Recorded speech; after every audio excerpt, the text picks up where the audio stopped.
शुरू अल्लाह के नाम से। नाज़रीन किराम सलाम अलैकुम। मैं अली कंबर काज़मी रसूलपुर दोहड़ी मेरठ से आपकी खिदमत में पेश कर रहा हूँ वहम और अंधविश्वास के खिलाफ एक सिलसिलेवार गुफ्तगू, जिसमें आप पाएंगे यकीन और कॉन्फिडेंस बढ़ाने वाली बातें। आज की गुफ्तगू में यह बताया जाएगा कि जिन्नात आदमी की ज़िंदगी में कितनी मदाखलत कर सकते हैं। क्या वो इंसान का कोई भी अमल उसकी मर्जी के खिलाफ कराने पर मजबूर कर सकते हैं? क्या वो इंसान को मजनून और दीवाना बना सकते हैं? क्या वो किसी औरत पर आशिक होकर उसके साथ बदफेली कर सकते हैं? ये और इस तरह की बातें हमारे माशरे में यकीन की हद तक राइज रही हैं और अभी तक भी कहीं ना कहीं ये फिक्रें बाकी हैं।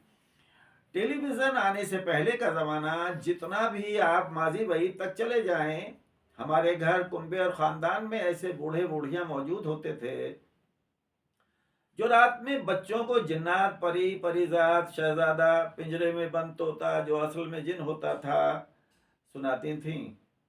ये ख़त्म ना होने वाली कहानियाँ बच्चों की खौफ ज़दगी मगर दिलचस्पी का सामान होती थीं। मैं खुद भी ये कहानियाँ सुन चुका हूँ।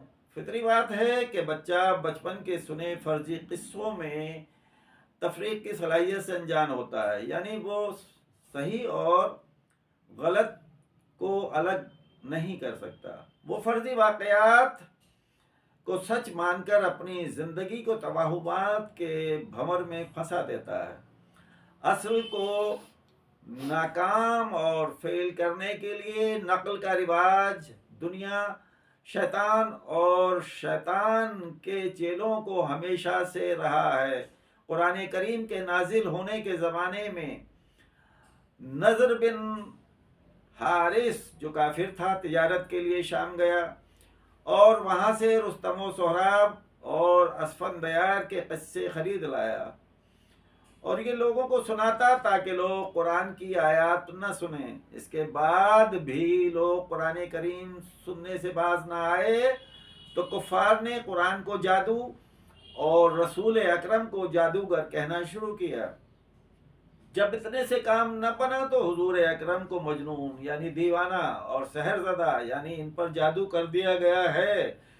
ये मौजू बात के लिए फ़िलहाल जिन्नात के इख्तियार पर आते हैं।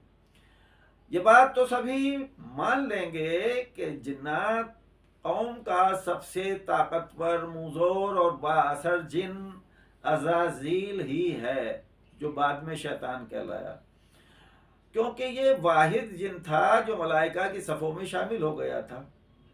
और इतना मुतकब्बिर के खाकी आदमी के सामने अल्लाह सुब्हाना के हुक्म पर भी न झुका।